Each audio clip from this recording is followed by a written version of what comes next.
มาดูอาชีพที่ผู้หญิงหลายๆคนหลายๆประเทศบ่กล้าเฮ็ดนะทุกคนบ่กล้าทำเหมือนกับผู้หญิงไทยเรียกว่าชาวไทย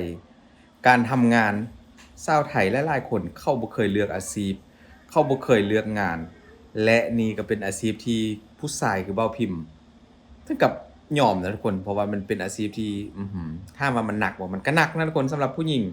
แต่ผู้หญิงไทยเขาบ่ได้คิดว่านั้นก็คือเขากล้าทำ และทำเป็นอาชีพจริงๆนะทุกคนแต่ละคนนี่บอกเลยว่าโคตรเก่ง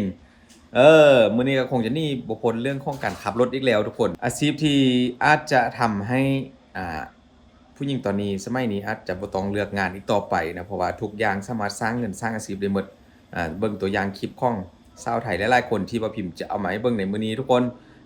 เดี๋ยวเราไปดูคลิปพร้อมกันทุกคนว่ามันคืออาชีพอะไรและทำไมว่าพิมพ์ถึงอยากจะทำคลิปนะทุกคนไป นี่เลยทุกคนอาชีพแรกก็คือการ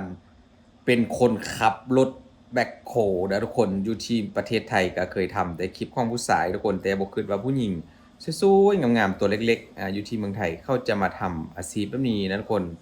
ทำใหม่ถึงทำคลิปแบบนี้ก็คือว่าอยู่ที่บ้านของพิมพ์บ่มีนะทุกคนผู้หญิงที่ว่าจะมาทำอาชีพแบบนี้ขับรถแบ็คโฮแบบขับรถหนักๆนะเป็นเครื่องกลจักรหนักที่ว่า หลายคนเบิ่งว่ามันอาจจะบ่เหมาะสมสำหรับผู้หญิงแต่อยู่ที่เมืองไทยบ่ได้เป็นแบบนั้นนะทุกคนมันคือแบบเขาสามารถทำได้ทุกอย่างจริงๆนี่ทุกคนแต่ละคนก็หน้าตาดีแล้วก็สวยๆทั้งนั้นมานอกจากอาชีพการขับรถแมคโครแล้วทุกคนต่อไปก็คือรถดำที่มันต่อเนื่องกันเลยนะทุกคนตักรถดำตักดินใส่รถดำแล้วก็เอามาทอกนะทุกคนเอามาทอกมาเทนี่เลยก็คือผู้หญิงไทยเขาทำได้หมดนะทุกคน นี่ขับรถอาชีพขับรถดำทรงดินค่ายดินถมดินนะเป็นอาชีพที่โอ้โหหลายคนอาจจะเบิ่งอยู่แล้วว่ามันหนักหน้าสาหัสนะทุกคนการขับรถแบบนี้สำหรับผู้หญิงแต่เมืองไทยเขาบ่ได้คิดแบบนั้นทุกคนนี่พอรถเป้รถเพทุกคนรถเสียหายก็ต้องได้ใช้พละกำลังในการดันหัวรถขึ้นนะเพื่อจะตรวจเช็คสภาพรถทุกคนก็คือเป็นเจ้าของรถเลยนะเป็นผู้หญิงเลยแหละ เป็นคนขับเลยที่เขาทำอาชีพเกี่ยวกับพวกนี้ทุกคนเป็นรถดำนี่นี่รถขนาดใหญ่ทุกคนอันนี้มันโมเมนเข้ามาทำคอนเทนต์ทุกคนบ่พิมพ์ไปซ่องมาทุกคลิปแล้วก็คือแบบเขาทำมาหลายปีแล้วแต่ละคนที่ว่าเขาขับรถแบบนี้ทุกคนอันนี้ก็เหมือนกับรถขนาดใหญ่เลยนะทุกคนอ่าเวลามีดินมีโคลนติดดำของรถก็ต้องได้เสาะได้คูดออกนี่นะทุกคนก็ใส่แหงของตัวเองเลย ผู้หญิงตัวเล็กๆแต่ว่าทำอาชีพที่แบบโอ้โหใครว่ามันไม่หนักนะทุกคนธรรมดานี้ผู้หญิงหน้าตาดีสวยๆตัวเล็กๆแบบนี้ก็คงจะแบบทำงานเกี่ยวกับพวกออนไลน์แบบสบายๆอยู่ในห้องแอร์นะแต่นี่โบแมนทุกคนนี่มาดูคนนี้ทุกคนเขายกหัวรถขึ้นแบบนี้เลยนะโดยพละกำลังของตัวเองแหละตัวเล็กนิดเดียวทุกคนเล็กนิดเดียวนะแต่ว่าเขาก็ทำได้อาชีพที่หลายคนบ่อยากจะทำแต่ยิ่งใครก็ทำได้และต่อมาทุกคน คือการขับรถไถอันนี้ก็คือเป็นจริงเป็นจังนะคนเป็นอาชีพเลยแหละรับจ้างไถไร่ไถนาทำรั้วทำสวนไถดินนะทุกคนทุกอย่างที่มีการว่าจ้างชาวไทยเขาก็ทำได้หมดบ่มีเพียงแค่คนเดียวเด้อพี่น้องนี่เห็นบ่เล็บมือสวยๆก็มาทำงานหนักๆว่านี้นะทุกคนคนต่อมาทุกคนโอ้ยพี่น้องเห็นบ่เขาไถนาเก่งมากนะใส่รถไถอันนี้ใหญ่มานี่เลยขับแบบชิวๆปกติกับคุณหน้าคุณตาก็คงจะเป็นผู้ชายอยู่แล้วที่ว่าขับรถแบบประเภทนี้นะคนแต่นี่คือแบบเป็นผู้หญิงนะเห็นบอกผู้ใดก็ข้าวๆสวยๆทั้งนั้นเลยแต่เขาก็เลือกที่จะมาทำงานแบบนี้บ่ฮู้ว่า แต่ละวันนี้งานเนี้ยก็ยอดจองคงจะเยอะนะเพราะว่าเป็นผู้สาวเลยทุกคนนี่อันนี้ก็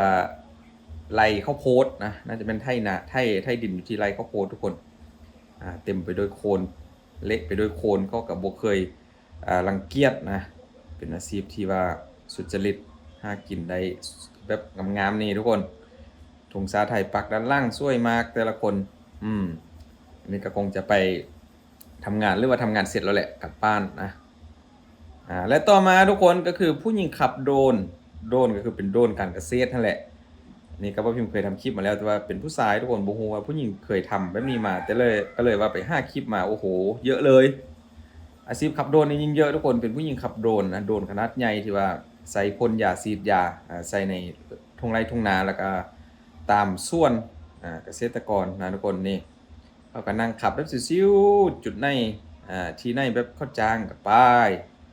ผสมน้ำยาใส่แล้วก็ขับบินไปแบบนี้เลยทุกคนไปพ่นยาให้กับชาวนาผู้ที่ว่าเข้ามีทุ่งนากว้างๆนะก็คือแบบยิ่งไทยเข้าไปในคนนอกจากนั้นก็มีส่วนผักก็คือใส่โดรนบังคับโดยผู้หญิงนะทุกอาชีพเลยทุกคนที่ว่ามีการทำตอนนี้ก็คือเขาทำเยอะมากนะอยู่ที่เมืองไทยแต่ว่าถ้าจะถามว่าแล้วอยู่ที่บ้านของพิมพ์มีบ่ทุกคนบ่มีบ่พิมพ์เขาบอกเลยทุกคนว่าบ่มีเลยที่ว่าผู้หญิงเขาจะมาทำงานแบบนี้นะบังคับโดรนทำขับรถไถนาเนี่ยประมาณนี้นะแต่ละคนยังเป็นสาวอยู่นะทุกคนเป็นสาวแล้วก็หน้าตาดีทั้งนั้นแต่ว่าเขาเลือกที่จะทำไร่ทำนาทำอาชีพแบบนี้ก็คือที่ว่าพิมพ์ให้ดูนี่แหละไล่คลิปไล่อาชีพทุกคนขับโดรนเก่งแหงทุกคนการบังคับแต่ละคนนี่ถือว่าบ่ธรรมดานะนี่นั่งขับอยู่แบบที่ร่มอยู่กองต้นไม้อยู่ในรถนะอยู่ท้ายรถกระบะของตัวเองแต่ละคนกับความสามารถรถเรือแตกต่างกันออกไปทุกคนนี่แหละทุกคนเป็นอาชีพที่หลายคนบ่กล้าทำนะหลายคนหลายประเทศบ่กล้าทำก็คือบ่พิมพ์มาเห็นผู้หญิงจากประเทศไทยนี่แหละเขาทำแบบนี้นะกล้าทำแบบนี้แล้วก็เป็นอาชีพที่ว่ามีเข้ามาตลอดนะงานแบบมีงานเข้ามาตลอดนะทุกคน